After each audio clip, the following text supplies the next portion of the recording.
from station WDWL TV. Broadcasting from Studio A, located on Grumpy Old Man Road.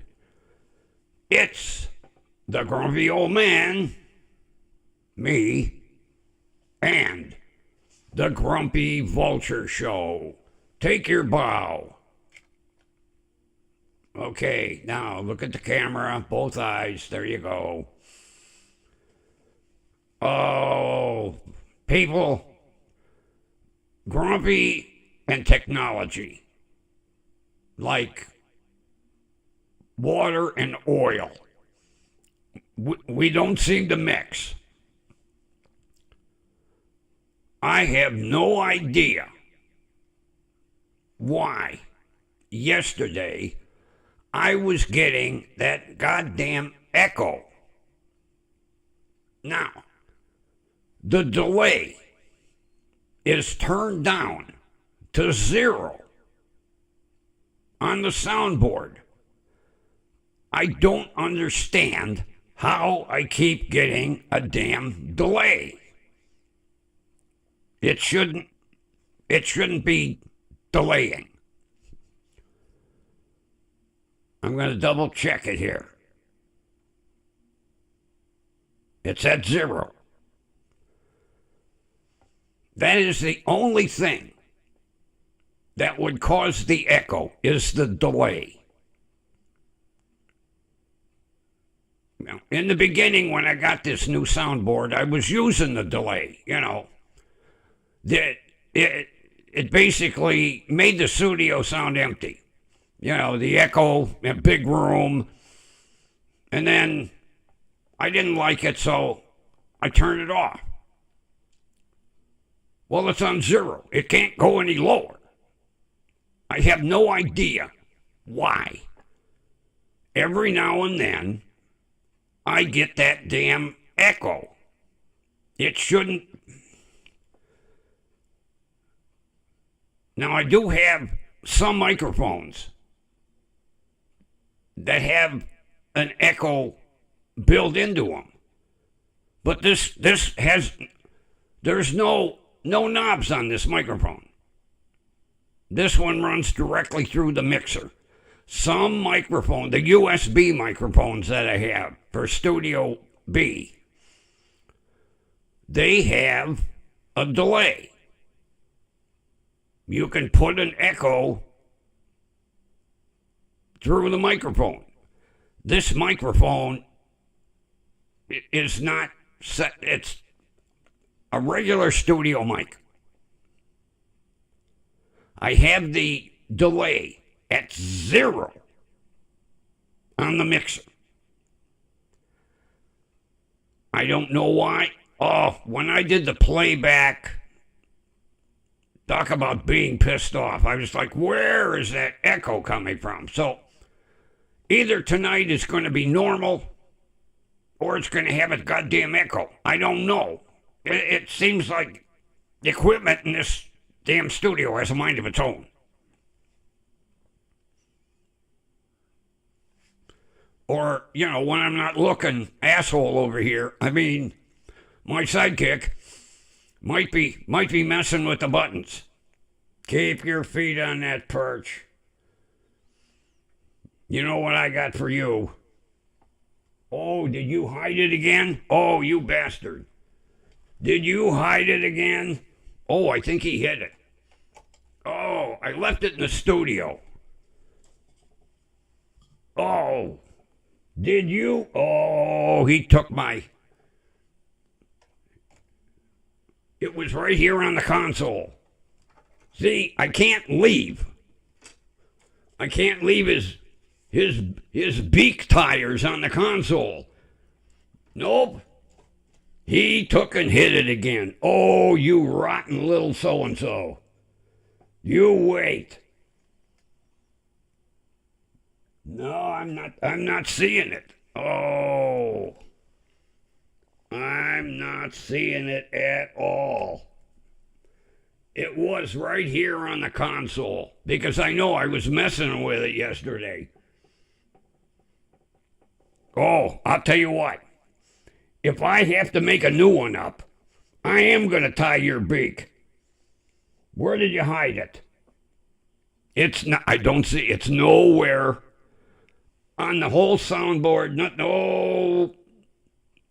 He took and hid that again. See, I told you, if I forget and I leave them zip ties, he runs off with them. And he took this one again. Oh, I'm not seeing it at all. It's nowhere on the console. Nowhere. It was right in front of me because I was messing with it. You rotten little SOB. No, it's not. That's not down on the. It's not down on the lower console pullout. Let me take one look, one other spot here. There's no way it should be. Nope. It's not in the keyboard drawer. Oh, that little rotten. Oh. You're done now. You're done. Tomorrow, when you take your bow, your beak's going to have a zip tie on it. It's gone. Oh, it is gone. He took it again. Although I know the corner of the storeroom where he hid the other one. I guess I'm going to have to go in the storeroom and see if it's in there. But it's not. It's nowhere in the studio. See, I told you. If I leave it here, he takes off with it. Because he knows I've got like 5,000 of them. I got a big, huge bag of zip ties.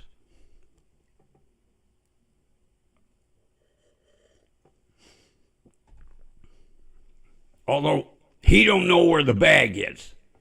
Because if he knew where the bag of zip ties was, it'd be gone. Oh, yeah.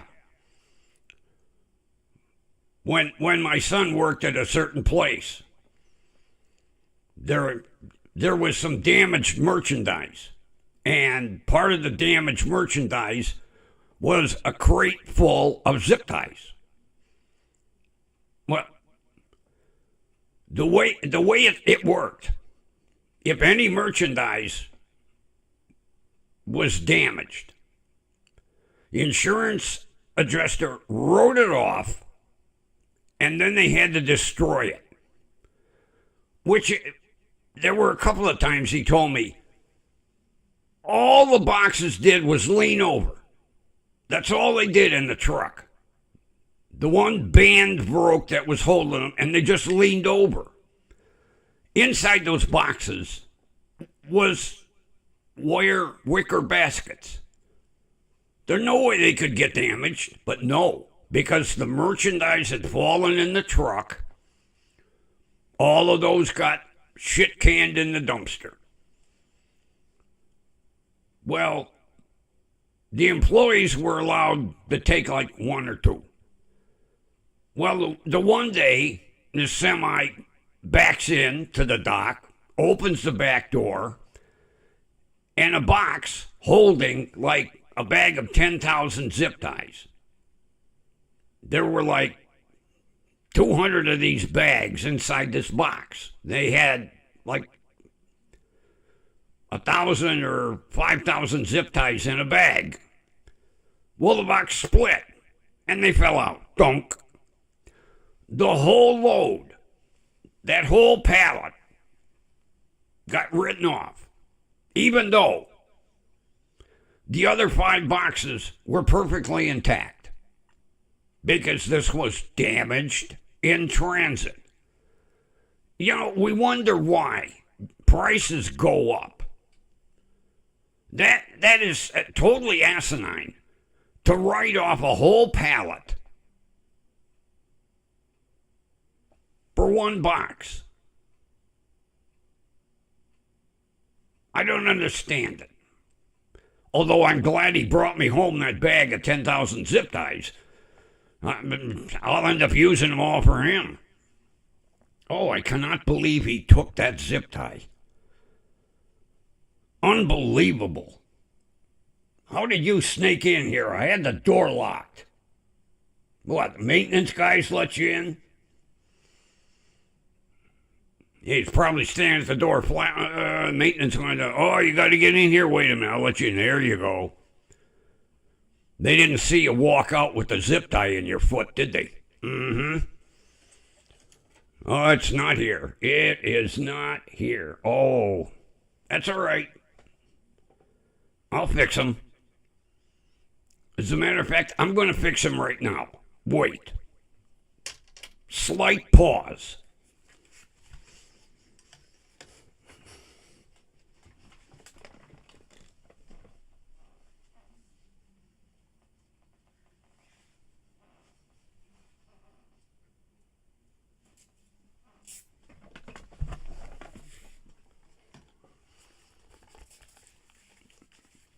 I just happen to have a little container on my desk with more zip ties. Oh, here we go. Oh, look at that. Oh. I'm not going to say just kidding because you're going to get this. Stealing my zip ties. Put this one in my fucking pocket.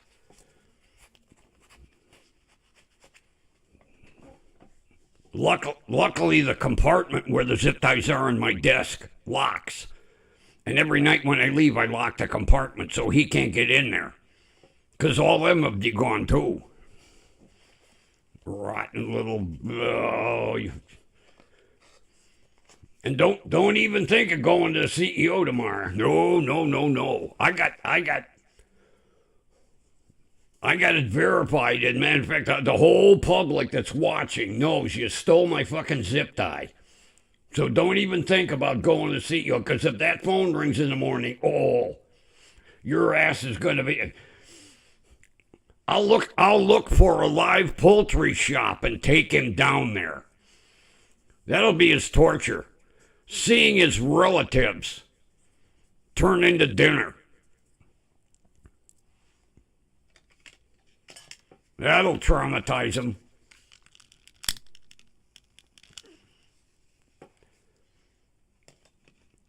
I had some people message me today, went, were you telling the truth? Yes, I was telling the truth. We had a live poultry shop where they literally unalived the poultry while you watched. Not while you waited, while you watched. Like that guy with the turkey. Oh, I still see that in my sleep. And then, with the feet. Whack, whack. One foot go this way, one foot went that way.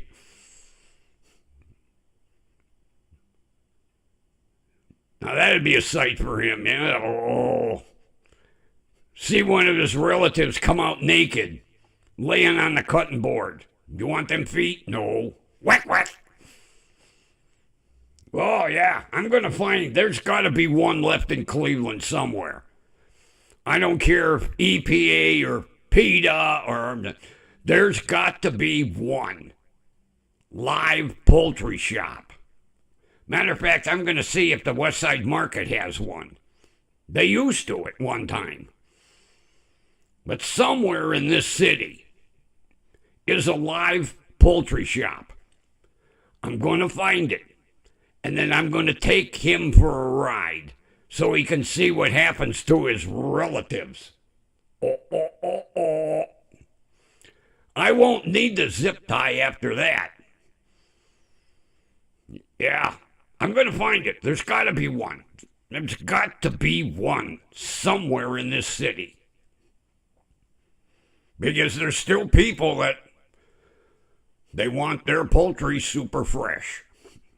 And I mean super fresh. Here's your chicken, ma'am. It was breathing 3 minutes ago. Thank you. I like mine fresh, with feet.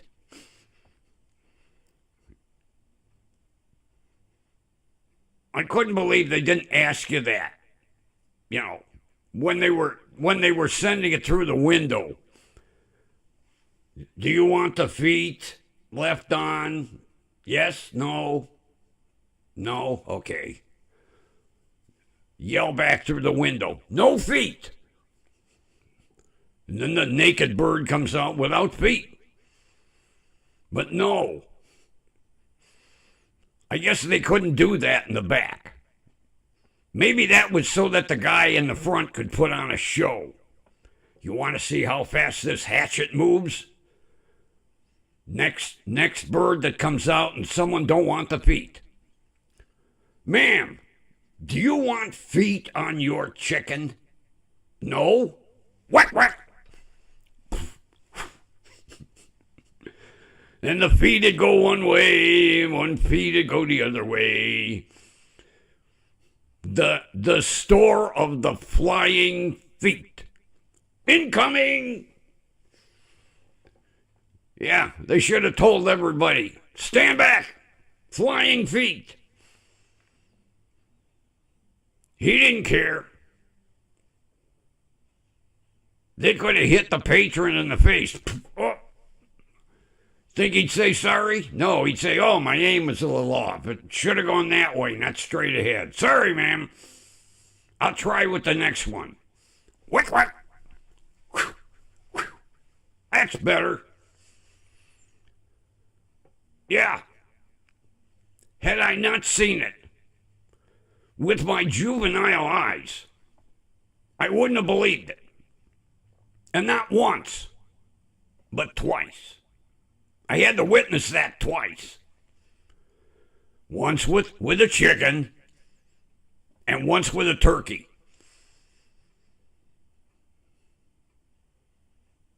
Yeah.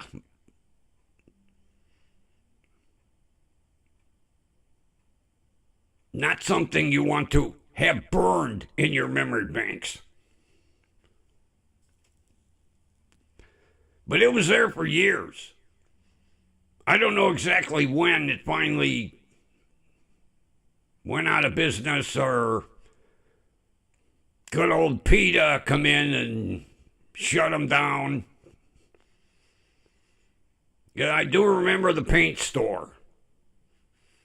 I've got to take a drive-by now and see what's in there now, because the building is still there. And I think it's occupied, I'm not sure. I just wonder if Sherwin-Williams did a steam cleaning of that building to get rid of the chicken lice, because I'm sure that building was infected with chicken lice. Oh, there were birds all over the place. There was barely room for customers. You walked in there, chickens over there, ducks over there. Sometimes they had pigeons.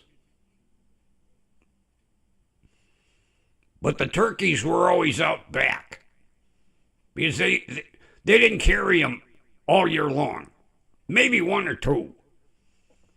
But around Thanksgiving, oh, they must have had a couple hundred back in that pen. Take your pick. That one. Oh, I get the shivers just thinking about that. That guy was quick with his hands, I'll tell you that. One quick neck snap.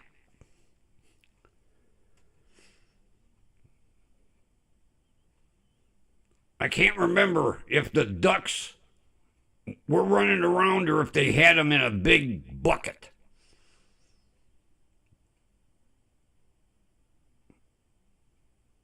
No, the ducks were running around. They didn't have them in no water. No. Your duck was dry when you got it. But yeah, no matter, I don't know if they were 7 days a week. I know there were 5. No, 6. Because they were there all day on Saturday, too. Because that's when we went up for the chicken. Because we had it the next day.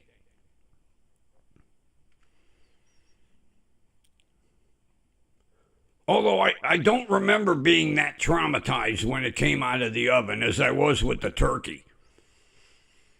Everybody at the table was like, oh, it's golden brown. Oh, it's delicious. It's going to be wonderful. I'm sitting there going, oh, God. Everybody's remarking about that poor bird that I saw its neck get snapped and its feet get chopped off. Yeah, I remember. My grandparents were there. My aunt and uncle were there. Here comes my father with it on a platter, big smile on his face. Walks out, puts it on the table. Everybody's like, ooh, ah, like the first time they ever saw a fucking baked turkey. You know, oh. Not me. I was like, oh, no. Yeah, I kept pushing around on my plate. Grandpa was sitting next to me. Something wrong with your turkey? And I just happened to look up, and my father was giving me the stink eye.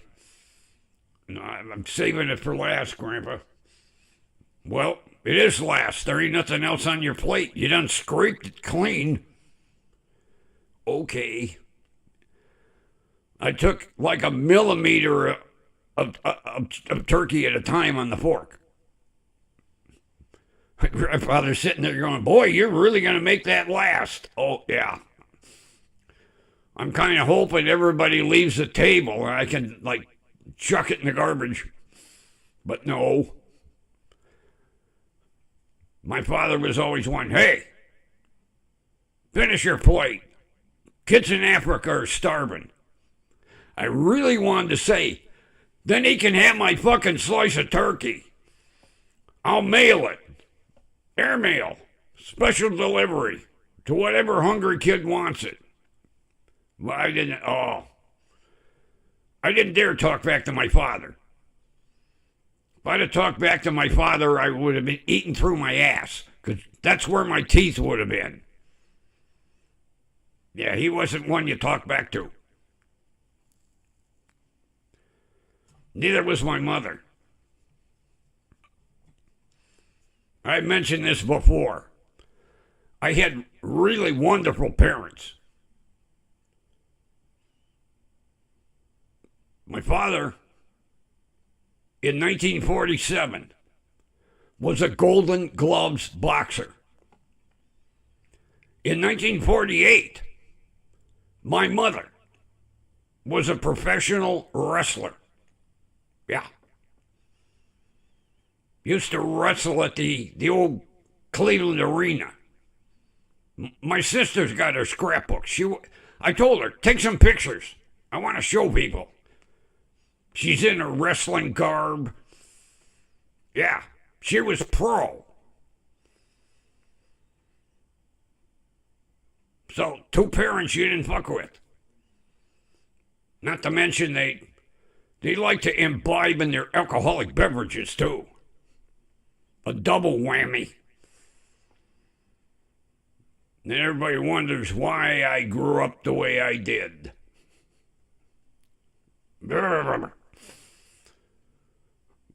That's why I looked forward to Saturdays with Grandpa and Sundays. A weekend away from the Warriors.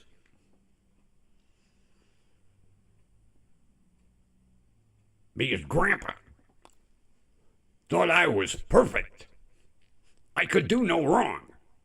In his eyes. Grandma, not so. But Grandpa,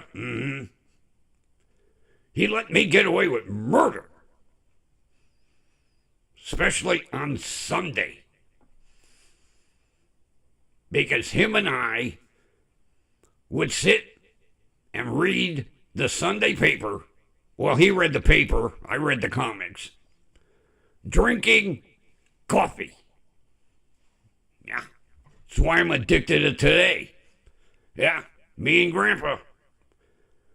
Like two big shots. He'd be reading the Sunday paper, and I'd be reading the Sunday comics, sipping my coffee.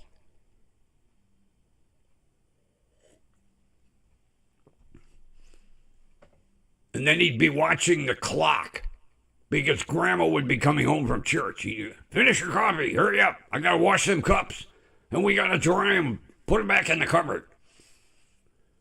Always had to make sure the handles were turned. Grandma'd walk in that cupboard. Oh, okay.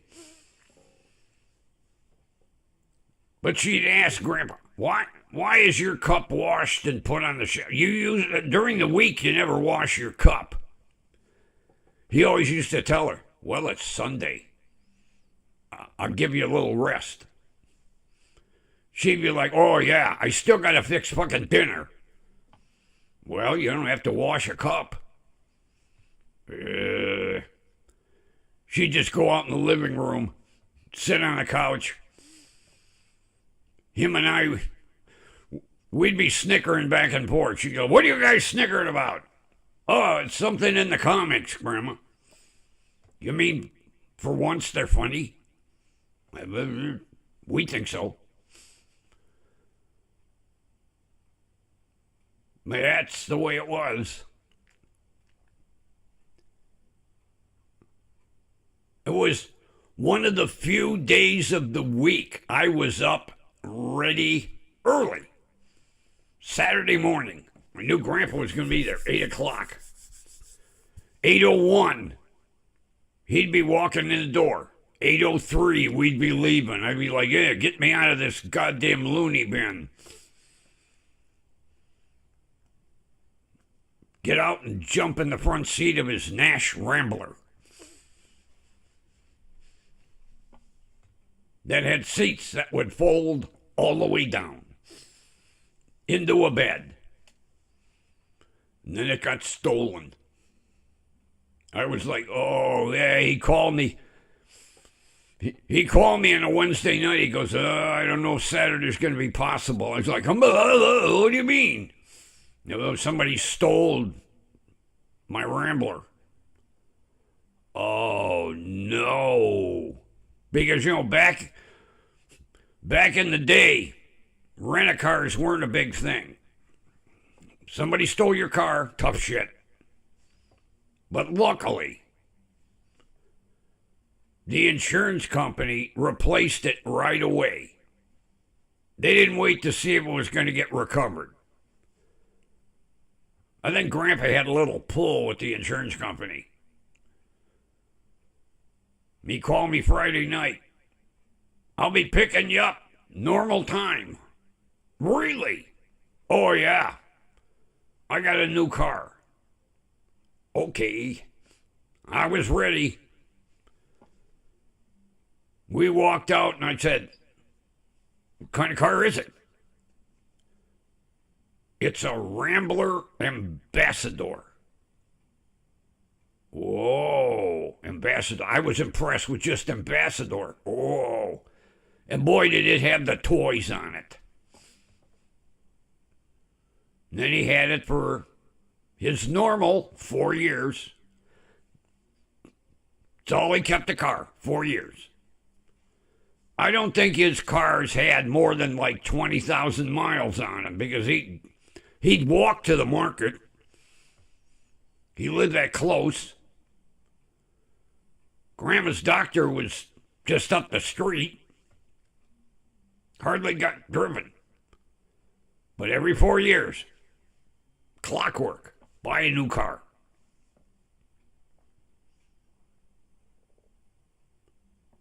And after the Rambler, Grandpa asked the boss, can we buy a Ford this time, Mary? Grandma was like, yeah, I guess. Because she held the checkbook. Then they went to Ford. You guys know the story. That one. People ask me, did they really buy a car that way? Yes, they did. Grandma would just sit there and look. And if a color caught her eye, that's what they bought. Had no idea what it was. That was the deal. Grandma picked it. Grandpa drove it. Whether he liked it or not. For 4 years. He drove it. But Grandma picked it. And that's what she did. That one. Had no idea what they were buying. It was always a surprise to Grandpa when the salesman would pull it around front. Oh, that's what we bought? Well, okay.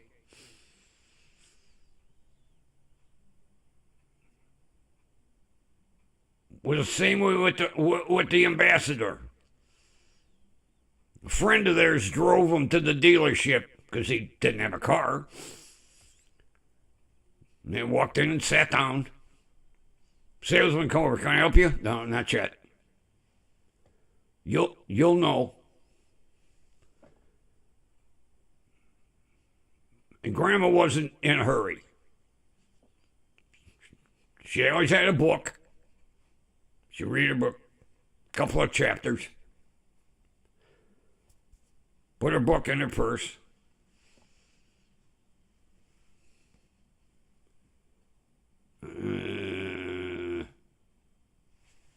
That one. Over there. The ambassador was metallic brown. Dark metallic. It was ugly. Shit brindle brown. I don't know why she liked it. Yeah. That dark brown thing in the corner.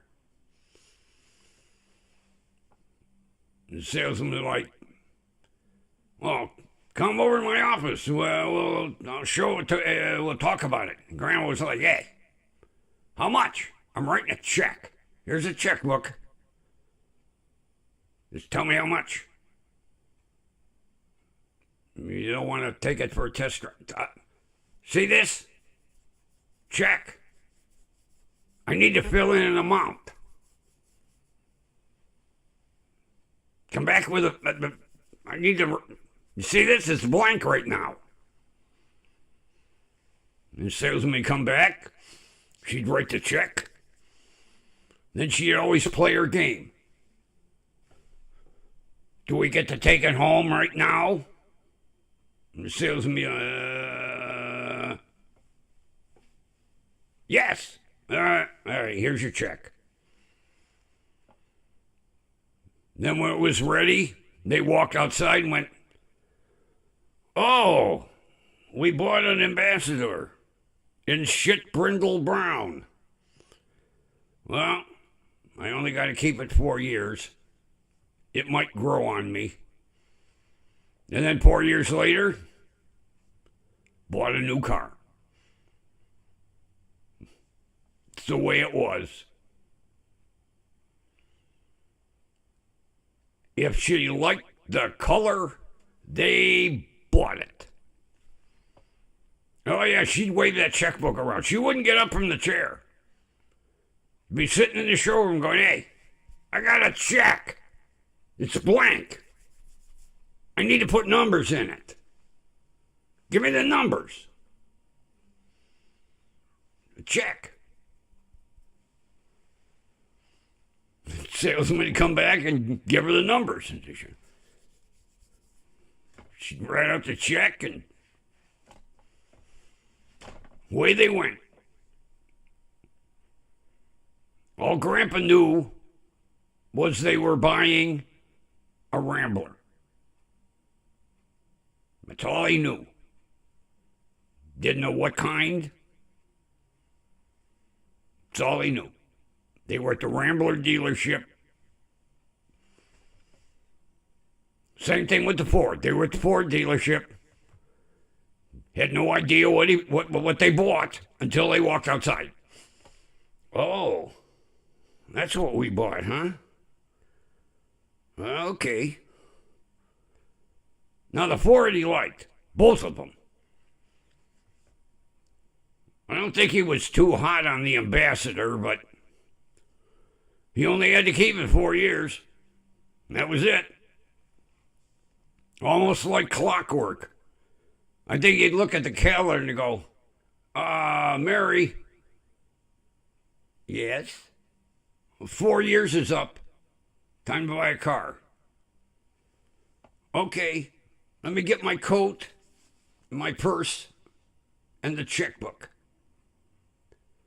All right, I'll be out warming the car up. Okay. Out she'd come. Then they drive up to the dealership.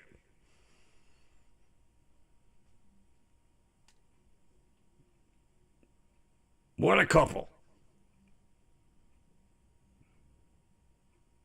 Never argue. I never, in all my years, from a little kid on up, heard them argue. Grandma would get a little snippy sometime, but I never. Matter of fact,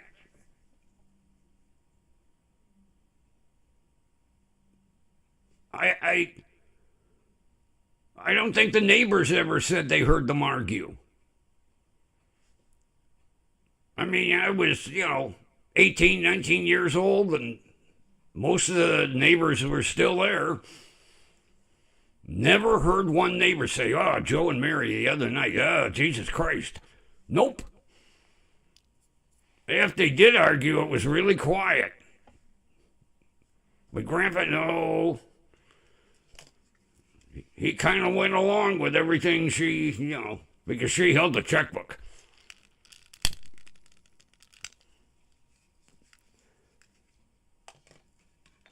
The only thing she had no control over is when we went to the West Side Market. Because I'm sure if she had to write a check for that Limburger cheese, it would have never gotten written. No. But cars, that's the way it was.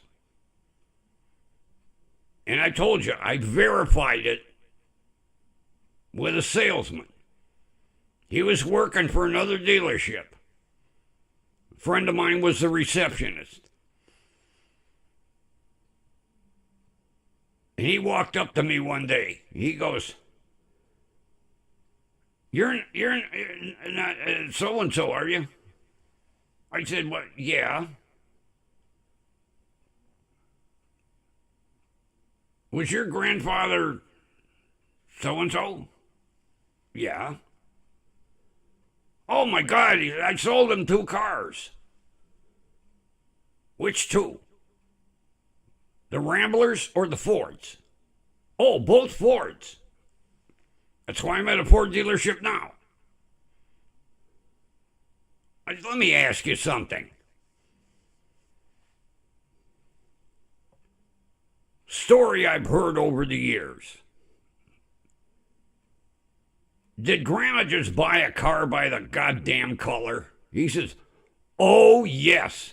The only person I ever sold a car to that all she did was look across the showroom and went, that one. And I said, did she check? Yeah. Wouldn't get out of the chair. Had no idea what they bought. I came over, I gave him a number, she wrote a check. We made out the paperwork. They didn't know what they bought till they got outside. I said, then, you were the one that sold them the GT. Yes. They had no idea what the hell they bought. No. It was metallic lime green. Your grandmother liked it. That was it. And she didn't want to hear GT.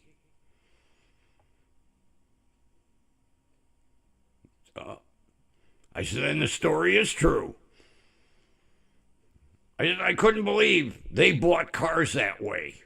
He said, yep, both Mustangs. They walked in, she sat down, Gramps sat down next to her. He said, she pulled out a book, started to read a book.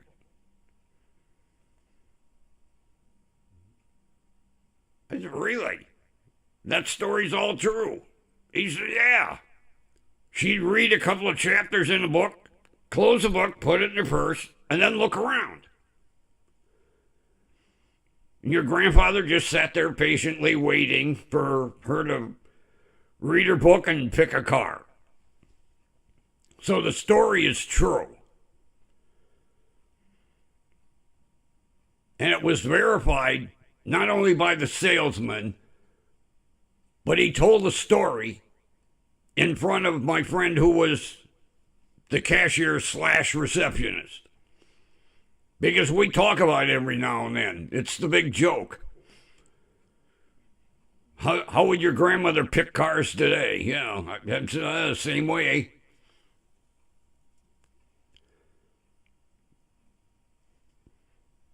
Yeah. The whole family was screwed up. It's in the genes. But good memories. Good story to tell. But nobody ever fucking believes it. I tell the story. Nobody believes it. It's too bad it wasn't in the day of video, you know. Get it on video so you could prove it. Roll the tape, Charlie. Nope. But I was able to verify it with the salesman that sold them both Mustangs.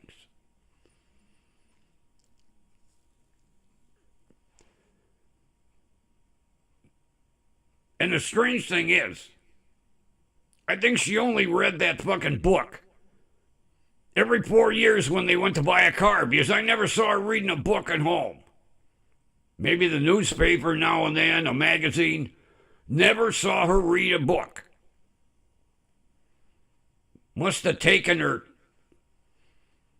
25, 30 years to read that book.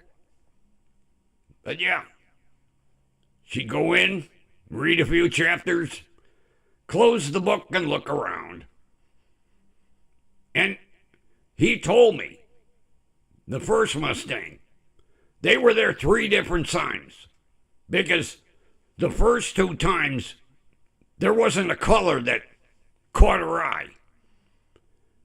He said he couldn't believe it. They got up to leave, and he was like, "You're leaving?" "Yeah. We'll come back next week."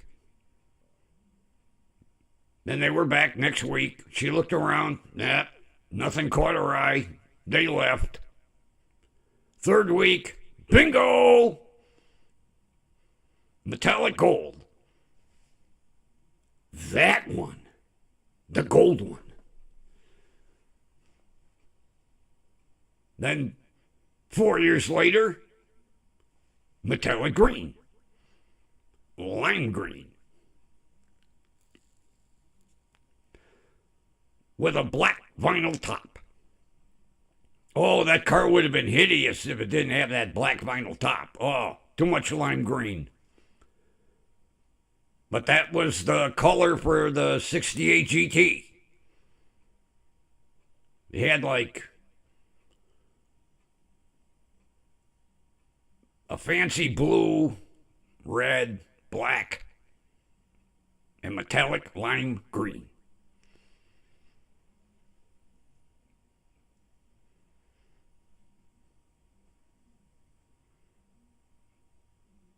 I'll keep telling that story to the people who actually believe me.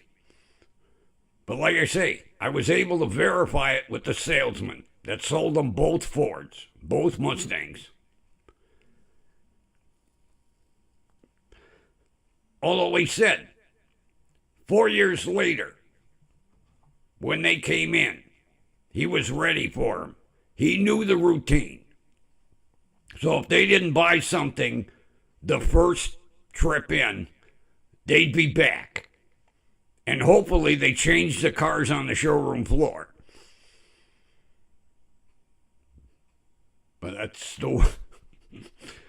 that was Grandma. Didn't know how to drive. She got to pick the car by color, sitting in a chair in the showroom.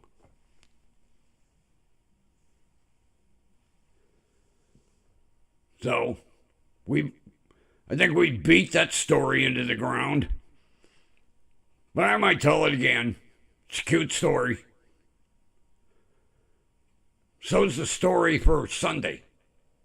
That's going to be the silver dollar story. That one's not so much funny as it is amazing. I know that whole story. Until they handed me that silver dollar and said, it's yours now. I know it pissed off my father. He wanted it. You know, pass that coin down through the family. Well, skip the generation, Dad. And I still have it. He gave it to me a week after I graduated high school as a graduation gift. And then he told me the story behind it. And I have kept it locked away ever since. Interesting story.